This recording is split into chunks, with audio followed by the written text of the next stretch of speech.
திருப்புகழ் 531. ஐயும் உரு நோயும் மையலும் அவாவின் ஐவரும் உபாய பல நூலின் அள்ளல் கடவாது துள்ளி அதில் மாயும் உள்ளமும் இல்வாழ்வை கருதாசை பொய்யும் அகலாத மெய்யை வளர் ஆவி உய்யும் வகை யோகத்து அணுகாதே புல்லறிவு பேசி அல்லல் படுவேனை நல்ல இரு தாளில் புணர்வாயே. மெய்ய பொழில் நீடு தையலை முன்னாலு செய்ய புய மீதூற்று அணைவோனே. வெள்ளை இவமேறு வள்ளல் கிளை வாழ வெள்ள முது மாவை பொருதோனே. வைய முழுது ஆளும் ஐய மயில் வீர வல்ல முருகா முத்தமிழ் வேளே.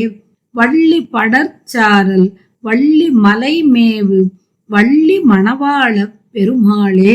புல்லறிவு பேசி அல்லல் படுவேனை நல்ல இரு தாளில் புணர்வாயே. மெய்ப்பொருளாய் விளங்குபவனே. மெய்ய வள்ளிமலை சோலையில் நீண்ட நேரம் வள்ளியை முன்னான்கு சிவந்த தோள்களும் பொருந்தி தழுவி கொண்டவனே. தையலை முன்னாலு செய்ய புய. முன்னாலு 3x4 12. முன்னாலு செய்ய புய அவள் மீது பொருந்தி தழுவி கொண்டவனே. வெள்ளை யானையின் மீது ஏறும் வள்ளலான தேவேந்திரனின் சுற்றத்தவரான தேவர் வாழ கடலில் 108 யுகமாக ஆண்டு முதுமை அடைந்த மாமரமாய் விளங்கிய சூரனுடன் போரிட்டவனே.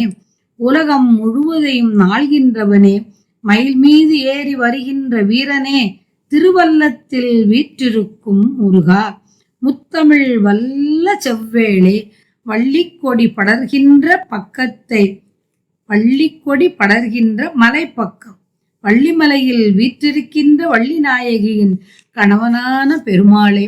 கோழையும் உண்டாகும் நோய்களும் மோக மயக்கமும் ஆசையை தூண்டுகின்ற மெய் வாய் கண் மூக்கு செவி என்னும் 5 உறுப்புகளும் அவற்றின் சூழ்ச்சிகளும் பல கலைகளும் ஆகிய இச்சேற்றை தாண்டாமல் துள்ளி அச்சேற்றுக்குள்ளேயே விழுந்து இறந்து போகின்ற மனம் கொண்டவனாகிய இல்வாழ்க்கையே நினைக்கின்ற ஆசையும் பொய்யும் நீங்காத இவ்வுடலை வளர்க்கின்ற உயிர் உய்யும்படியான நல்ல யோக மார்க்கத்தை அணுகாத நான் இழிந்த அறிவு பேச்சினை பேசி துன்பமடைகின்றன. இத்தகைய என்னை உன் நல்ல 2 திருவடிகளில் சேர்த்து அருளுவாயாக. வெள்ள முது மா சூரன் முருகப்பெருமானுடன் போரிட்டு தளர்ந்து கடலுக்குள் ஒளிந்து மாமரமாக நின்றான்.